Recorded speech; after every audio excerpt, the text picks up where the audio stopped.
Why the hell does no one ever talk about this event? This week, as you may already know by the title and the intro, it's time for our fourth event, the Fall of the Mutants. And what a goddamn event! I didn't know what to expect from this event, and it ended up being the best event by far, at least so far. Mind you, this is not your normal comic event, at least in terms of structure. Normally, you have all of the affected series kind of weave together to get a full story. Like with Mutant Massacre. And sometimes there will be an exclusive miniseries that covers the bulk of the major events, like what we saw with the Secret Wars events. This event, however, covers the three main X-Men ongoings, X-Factor, Uncanny X-Men, and New Mutants, but instead of them being interwoven with each other, each book has its own unique storyline that's happening almost concurrently as the others. This makes for a really easy read since you don't have to constantly jump between books, and each book doesn't have to work around a larger story to tell the story it's trying to tell. Now, that said, since this is a big Marvel event, there are, of course, tie-in issues with Daredevil, Power Pack, Captain America, and Fantastic Four, and I think maybe Hulk as well. I just don't know if it got labeled as one. Now, I didn't read any of these, because, look, none of them are X-Men books, and they didn't seem to have any major plot development in them in terms of the stories at large.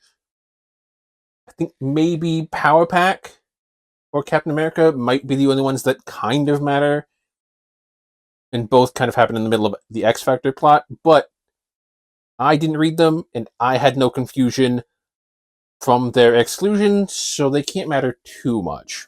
Now, according to the Marvel Wiki and also the ads for the event that were in the back of the actual issues, the Fall of the Mutants consists of 9 issues.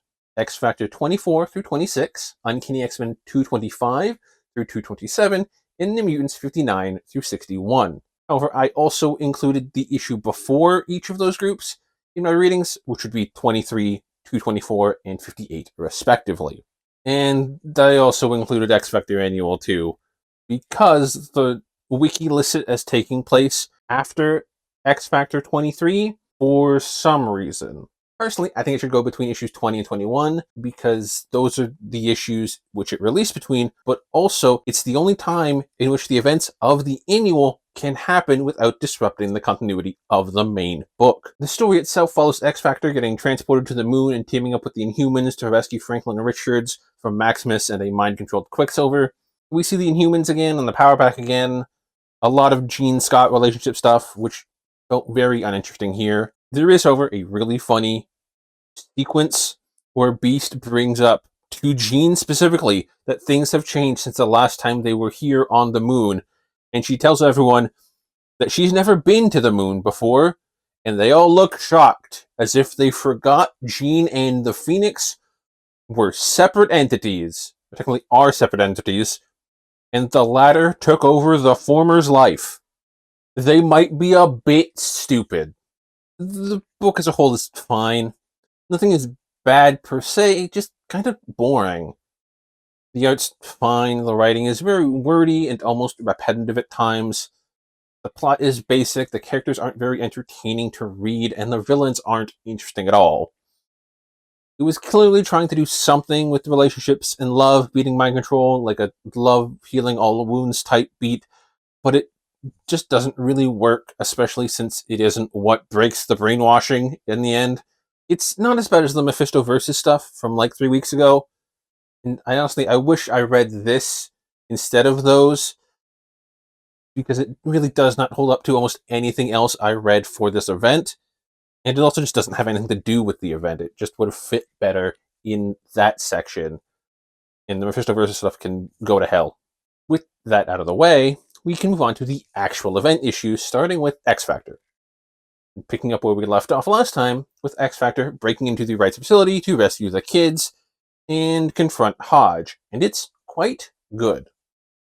I love Hodge's stupid ruby quartz armor, and I really enjoy the teamwork and improvised strategy the team shows in here with all of the fighting. In this issue, we also get the information that ever since Beast's encounter with Pestilence, His mind degrades every time he exerts his strength, which ends up being a major factor in the Fall of the Mutants plotline and arc for them. Speaking of, Apocalypse is the main villain for this Fall of the Mutants arc, and it's phenomenal. I love him as a villain here. Not only does he have this big mass destruction plan with his horsemen, but he also consistently outsmarts and overpowers the team and puts their ideals up against his survival of the fittest ones. It's also nice to have an X Factor villain that's not inherently anti-mutants. Someone that, in a twisted way, is kind of pro-mutant so long as you are strong enough to survive. It really shows off how good of a villain Apocalypse is for the X-Men. I know he gets a lot of more major stuff down the line, and we technically have already seen him before when X Factor started, but this one just blows that initial arc out of the water. It's incredible. Loved it. Now, outside of how good Apocalypse is, we get so much more in this arc. We get the reveal that Warren is Apocalypse's fourth and final Horseman death. The Horseman laying waste to New York, which I mentioned a bit before. A lore drop for Apocalypse that he's been around and revered as the god of death in many cultures, like Egypt, Persia, Aztec, and India. Caliban switching sides because of how often he's overlooked, forgotten, and dismissed due to his lack of physical power. And Warren switching sides back to the X Factor, kinda. And there's so much more that I just don't have time to cover, but these issues are packed and it's phenomenal.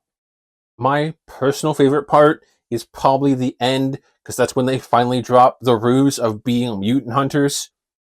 They reveal to the public that they are mutants, they always have been mutants, and any mutant they captured has been trained in secret so that they can go back out into society and not hurt people, which is phenomenal.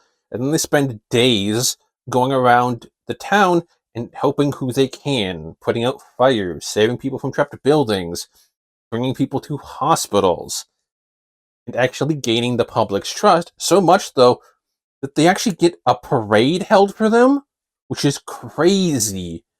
Especially when you think back to how this book started and the reason they started X Factor, because mutants were so subjugated and discriminated against.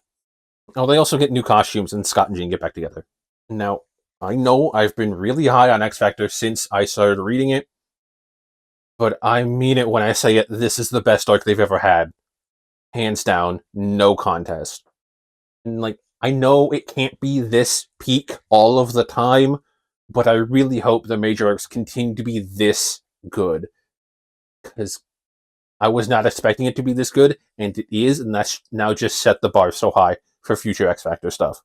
Speaking of best arcs so far, let's move on to Uncanny X-Men, which also has a certified banger of an arc. It's so good, it rivals the Dark Phoenix arc for the top spot. And I'm not kidding. It's that good. Starting with Storm as part of the story. She climbs up a mountain, kills some demons, stabs Forge in the heart, realizes she got played by the adversary, and they both turn to light and get shot off into the sky. And it turns out they are transported to a new Earth where people have never existed. You realize they've essentially been given a chance to create a better life for themselves, a second chance, be the start of a new human race. But instead, against all of their wants and desires, they decide to return to the original Earth to stop the adversary once and for all. I adore these two together. I mean, I always was really interested in this storyline, and the way it connects to the larger X-Men storyline at the end is phenomenal. But these two characters specifically, you can just feel the romance and the romantic tension between them and the love they have for each other. Also, I will fully admit I was wrong here. Storm does in fact get her powers back at the end of this, which I did not think was going to happen for some reason. I did not think she got her powers back until she got her white outfit in like the 90s. That could be because of 97 though, I'll be honest. But either way, I was wrong. She does get her powers back here, which is awesome. Meanwhile, the X-Men learn of their fate from Mystique and decide to go to Dallas to find Storm, but find the Freedom Force instead, who they fight until shit gets weird, and they have to work together to save the civilians. That is, of course, until the X-Men decide to take the fight to the adversary and sacrifice themselves to lock him away, accepting their fate. However, fate has a funny way of working, and the team is reborn and able to choose their own future. Like I mentioned a little bit ago, I love how everything comes together in this arc. It all connects in a super satisfying way that I did not expect, but is all the better for it. I also did not expect the team to actually die, but they do, and the book makes a point at the end to explicitly say that yes, they did die. And now they have just been reborn, and they choose not to tell anyone any different. They let the world think they died. And obviously, this sets the stage for Excalibur with Kitty and Nightcrawler, who are now awake and well and think all of their friends are dead. But we also get a bit of what it means for the New Mutants, which I will get to later, but there's ramifications there that are great. I'm just super curious what it means, if anything, for X Factor, because we didn't see anything there about it, and what it means for stuff like the Registration Act or the Freedom Force or even Chuck in space. I doubt we will actually see any of that stuff get affected by the X-Men sacrifice, but it would be super cool if it did. The character work here is fantastic. I've obviously already mentioned Storm and Forge, but once the two teams start working together, you have some great moments and interactions between members. And I especially love how much the X-Men push back on both X-Men and mutant hate on live television. And seeing Wolverine's interactions with Mystique, as they're the two leaders of the team on the ground, is really, really good as well. Fucking Colossus comes back, which is crazy. I didn't expect him to come back the way he did, but it's awesome that he did. We got to see magic for a little bit in this book, which is great. I will always be happy with more Ileana. And that kind of leads into some of her character bits in New Mutants as well.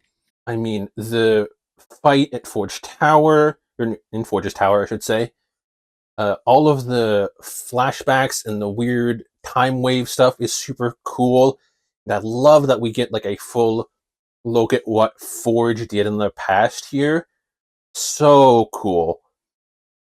And I love the end with Forge being called a murderer by Mystique as he walks out of the crowd.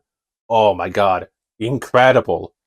And speaking of that, I need to shout out Mark Silvestri's art in this because it's so damn good.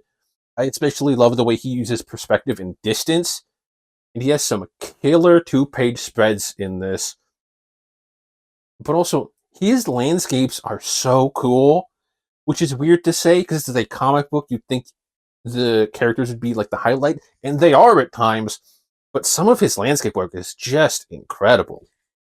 I can probably talk about all the stuff I loved from this arc for a while, but I'm gonna stop here because it's probably just gonna get repetitive of me just yelling this shit's good over and over again. So I'm gonna move on to our final section, the New Mutants. The New Mutants arc, which after the highs of both X Factor and Uncanny, is a little disappointing. Now, that's not to say it isn't good. It is good, but it just doesn't hit the ground running like the other two do for me.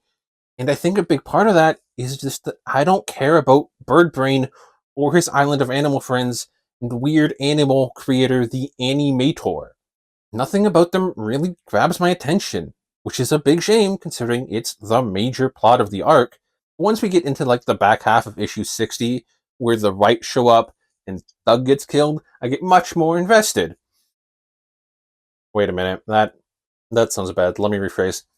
I'm much more interested in the story once it's revealed that Hodge and the Right is backing this dipshit scientist, and it becomes about beating back the bigots. Doug dying is a shock, but it's a great catalyst for what comes after and the major consequences for the kids' actions and attitude. And that's the stuff that I adore from this New Mutants arc. You see, after their initial escapade with Big Bird here, Magneto grounds the kids, only for them to then ignore his orders and go and rescue Birdbrain's friends, and proceed to assume that since they have powers, they're going to be fine. What could harm them? Which they learn very quickly that there's a lot that can harm them, and because they get captured immediately, and this eventually leads to Doug's death. Now, is it totally their fault for his death? No. Doug made the choice to jump in front of the bullets meant for Rain, so it's not fully on them that he died. Partially, sure, but not 100%. This transitions us nicely into the final issue, which is all about the New Mutants dealing with the death of one of their own. And you really feel for these kids here as they try and cope with what happened. And I feel like everyone can empathize with this type of feeling of guilt when a death happens, especially a shocking death like this, surprise death, and you're just racking your brain for something that could have been done differently to change the outcome, blaming yourself, blaming others. It's just such a hard thing to accept, death, and I think it's done wonderfully here with these kids. And then we compound that with the events of Uncanny, which hit Ileana especially hard because her brother is there and she took him there. And then we have Magneto's crash out at these kids when he returns home. And I think Mag's anger here is extremely valid, especially once you add in that little bit at the end about how the world for mutants right now is mirroring what happened to him in Poland back during the events of World War II. At the same time, I think Ileana's and the kids' whole anger at him is also extremely valid. I mean, he doesn't care to listen to them as they try to explain what happened, and also won't go help the X-Men since they're seemingly dead or dying. Not that he would have helped that situation, but they don't know that. Ileana just doesn't want her brother to die, and then he seemingly does. And at that point, they're just fucking over it and decide it would be better if they just go off on their own as kind of the next X-Men. Now, I don't know if this means they will be leaving the school, or they just plan on striking out on their own as heroes, or what it means. It isn't made super clear in the final pages. I'm assuming it's just the latter and not the former, because the former would mean they'd just be all over the globe and not like together as a team. But I guess I'll just have to keep reading to find out how that all shakes out. I also am just curious how Magneto handles the situation afterwards. Like, does he apologize? Do they apologize? What happens there? I don't know, but I'm interested to find out. So, my final thoughts on the Fall of the Mutants event. Unsurprisingly, this shit fucking rocks, man. Easily the best event so far. And I know I keep saying that, but it keeps happening. They just keep getting better. What do you want from me? I love the way it's presented, and all three arcs are either really good at worst or near perfect at best. On top of that, all three series leave off in places I am super excited about. I can't wait to read more of each series, which I think is a really good sign. I can't wait to read more of these series. Each one of these is kind of the start of a new era for each one. And sign me up. Sign me up. This shit's gonna be gas. I can already tell. And speaking of reading more, next week is Uncanny X-Men. And we are starting the X-Men's Outback era, which I have heard very good things about. And I've seen their costumes, and they're kind of gas, so I'm really excited. So like, comment, and subscribe, and I will see you then.